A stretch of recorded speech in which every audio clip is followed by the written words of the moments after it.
సీదోనుల ప్రాంతానికి వచ్చిన మొదటిసారి అదే, ఆఖరిసారి అదే, మరలా రాలేదు.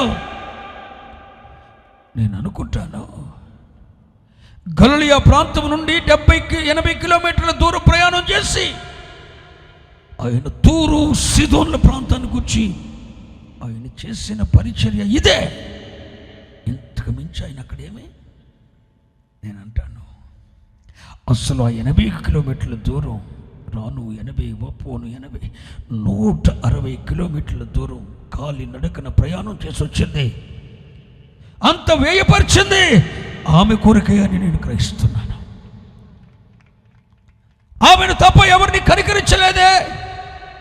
ఆమెనే అక్కడ కనికరించడానికి తానే స్వయంగా అవసరతలో ఉన్న ఒక వ్యక్తి అక్కడ వెంపర్లాడుతుందన్న సంగతి గ్రహించిన ప్రభు తానే గలిలయ నుండి 80 కిలోమీటర్లు కాని నడికిన ప్రయాణమై తూరు సీదోను ప్రాంతానికి వచ్చింది ఆమె కొరకే, ఆ అవసరత తీర్చడానికే. కానీ అనుక్షణం ప్రభు పరీక్షించాడు. అనుక్షణం ఆమెను పరీక్షించాడు. ఈ తూరు సీదోనుల ప్రాంతానికి ప్రభు ఆమె కొరకే వచ్చారు. కానీ ఆమె సహాయం చేయమని అడుగుతుంటే ఆమెను పరీక్షిస్తున్నాడు. ఆ పరీక్షలో నిలుస్తుందా లేదా అని. అయితే ఈ తూరు సీదోనుల ప్రాంతం గురించి మీరు గ్రహించాల్సిన ఒక సత్యాన్ని మీతో చెప్పాలని ఆశపడుతున్నాను. ఈ తూరు సీదోను అంటే దానిని గూర్చిన చరిత్రలోనికి వెళ్తే ఆ తూరు సీదోను ప్రాంతాలు భాగ్యంతో నింపబడిన ప్రాంతాలు, ఐశ్వర్యాలతో నింపబడిన పట్టణాలు, మహాజ్ఞానముతో నింపబడిన పట్టణం తూరు సీదోను.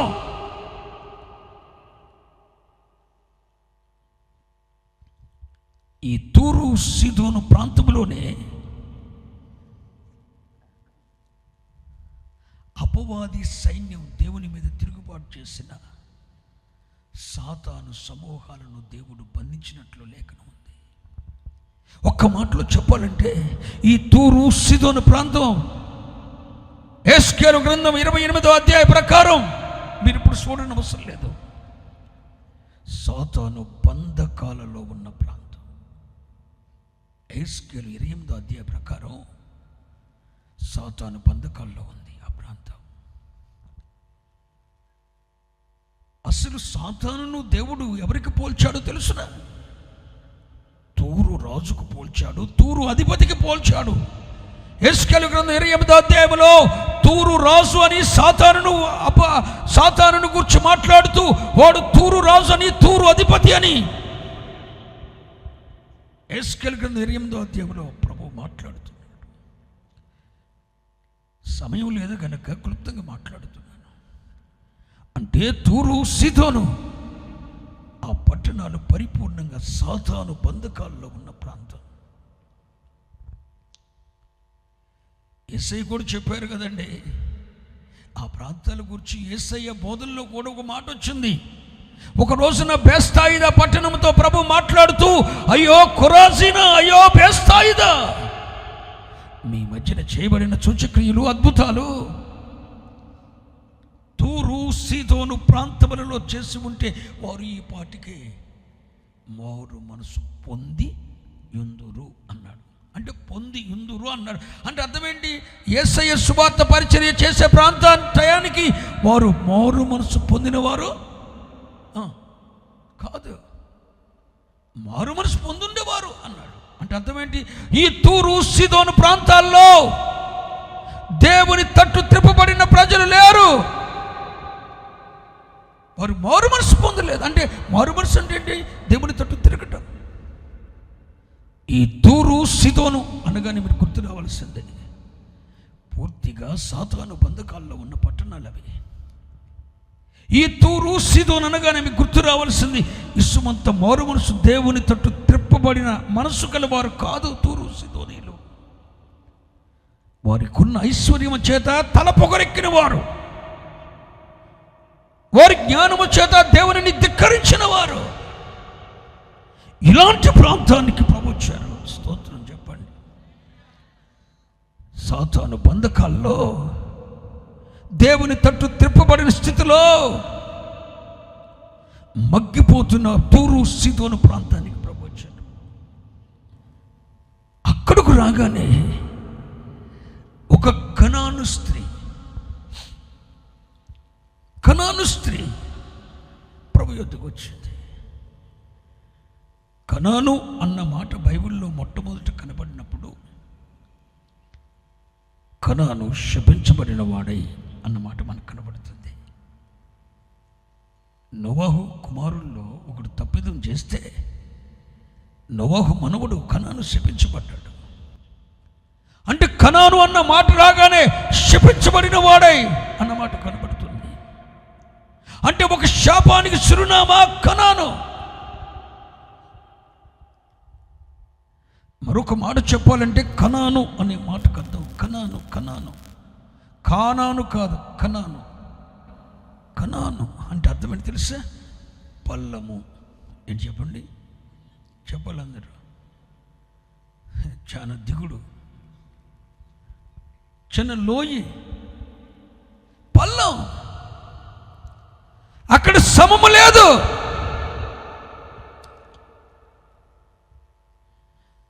ఈ పల్లం దేన్ని చూస్తుందో తెలుసా? లోటు, కొదవ, ఎలితి చూస్తుంది.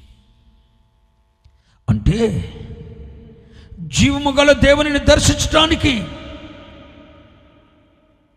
సరైన సమము లేక, వాక్యానుసారమైన ససౌకము లేక ఎన్నో లోటులు, కొదువలు, ఎలితిలు కలిగిన స్థితికి సాదృశ్యంగా ఈ కనాను స్త్రీ ఉంది. ఈ కనాను శాపమునకును ఎన్నో దేవునిని దర్శించడానికి ఎన్నో లోట్లు, కొదువులు, ఎలితిలు కలిగిన వ్యక్తికి ఈ కనాను స్త్రీ. ఈవిడొచ్చి ఏం చేస్తుంది? ప్రభుని అడుగుతుంది, దావీదు కుమారుడా, నన్ను కరుణించు.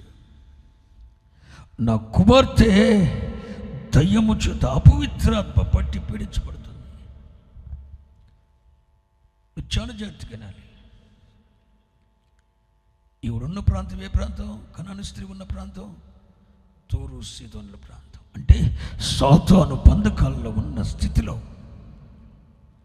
దేవుని తట్టు త్రిప్పబడని అనుభవంలో, ఎన్నో లోతులు దేవుని దర్శించడానికి ఎన్నో ఎలుతులు, సమము కాని సచౌకు కాని స్థితిలో ఉన్న ఒక కనాను స్త్రీ ప్రభు యొద్దకు వచ్చి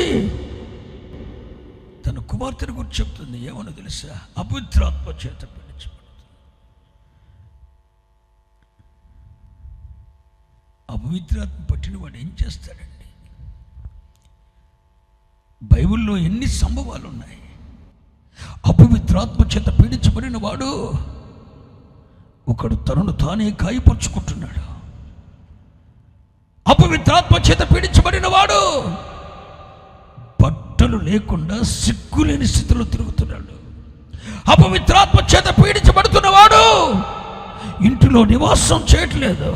అపవిత్రాత్మ చేత పీడించబడుతున్నవాడు సమాధులలో వాసం చేస్తున్నాడు. అపవిత్రాత్మ చేత పీడించబడిన వాడిని ఎవడు సాధుపరచలేకపోతున్నాడు.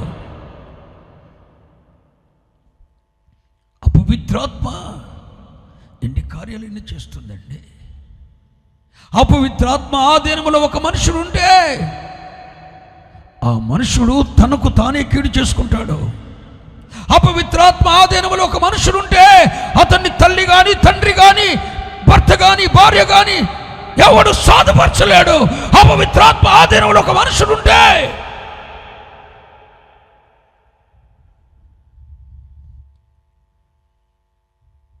వాడింట్లో వాసం చేయడు. సమాజంలో, లోకంలో అపవిత్రతున్న చోట నివసిస్తూ ఉంటాడు. అపవిత్రాత్మ చేత పీడించబడుతున్న వాడు సిగ్గుండదు. వాడు వస్త్రం ధరించలేడు, సిగ్గు లేని పనులు చేస్తాడు. మరి ఇంట్లో ఈ కనాను స్త్రీ బిడ్డ కూడా, ఆ కుమార్తె కూడా అపవిత్రాత్మ చేత బాధించబడుతుంది. ఒకవేళ అపవిత్రాత్మ చేత బాధించబడుతున్న ఈ చిన్న బిడ్డ, చిన్న కుమార్తె ఒకవేళ తను తాను హాని చేసుకుంటుందేమో, అపవిత్రాత్మ చేత పీడించబడుతున్న ఈ చిన్న కుమార్తె ఇంట్లో మోసం చేయట్లేదేమో, ఆమెను తన తండ్రి కానీ తల్లి కానీ ఇంట్లో ఉన్నవారు ఎవరు సాధుపరచలేకపోతున్నారేమో, కంట్రోల్ చేయలేకపోతున్నారేమో. ఎంత భయంకరమైన స్థితిలో ఆ కనాను స్త్రీ ఉందో. ప్రభు యొద్దకు వచ్చింది. సాతాను బంధకాలలో బంధించబడి దేవుని తట్టు త్రిప్పబడని మారు మనసు లేని స్థితిలో,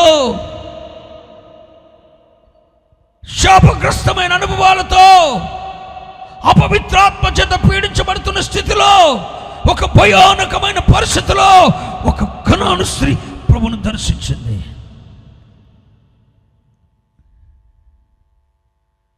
కనాను స్త్రీ ప్రభువును దర్శించింది.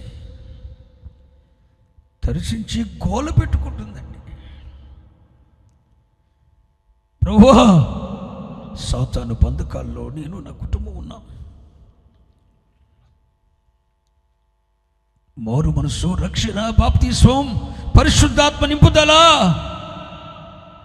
నీ తట్టు త్రిప్పబడే మనస్సు లేని స్థితిలో మేము జీవిస్తున్నాం. శాపానికి చిరునామాగా నేను నా కుటుంబం మారిపోయాం. నిన్ను దర్శించడానికి మా జీవితంలో ఎన్నో లోట్లు ఉన్నాయి, ఎనితులు ఉన్నాయి, కొరతలు ఉన్నాయి, కొదువులు ఉన్నాయి, పల్లాలు ఉన్నాయి. నిన్ను దర్శించలేకపోతున్నాం తండ్రి. నా ఇంట్లో నా కుమార్తె సాతాను అపవిత్ర చేత, అపవాది చేత, దయ్యం చేత, అపవిత్రాత్మ చేత పీడించబడి భయానకమైన పరిస్థితుల్లో ఉందయ్యా. సావటానికి సిద్ధమైందయ్యా. దావీదు కుమారుడే,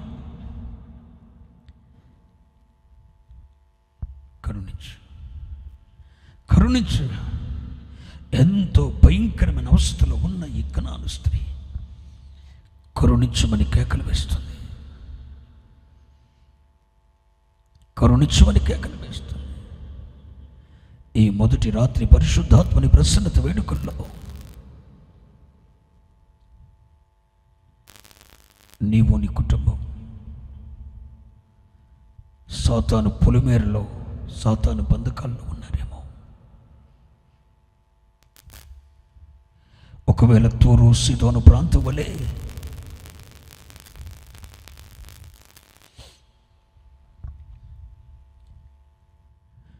మీరు సాతాను బంధకాల్లో ఉన్నారేమో, సాతాను అధికారం కింద మగ్గిపోతున్నారేమో, ఆ బంధకాల్లోని బయటకు రాలేకపోతున్నారేమో.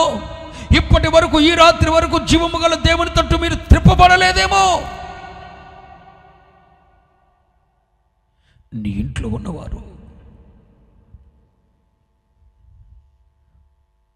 అపవిత్రాత్మ చేత, దయ్యపు ఆత్మల చేత పీడించబడుతూ తమను తాము కీడు చేసుకుంటున్నారేమో. వారు మీ కంట్రోల్లో లేకుండా పోయారేమో. శాపానికి ఒక చిరునామాగా నీవు, నీ పిల్లలు, కుటుంబం ఉన్నారేమో. అదుకో, ఒక్కసారి ప్రభు తూరు సీదోను ప్రాంతానికి వెళ్ళారు. మరెన్నడూ ఆ ప్రాంతానికి మరల వెళ్ళలేదు.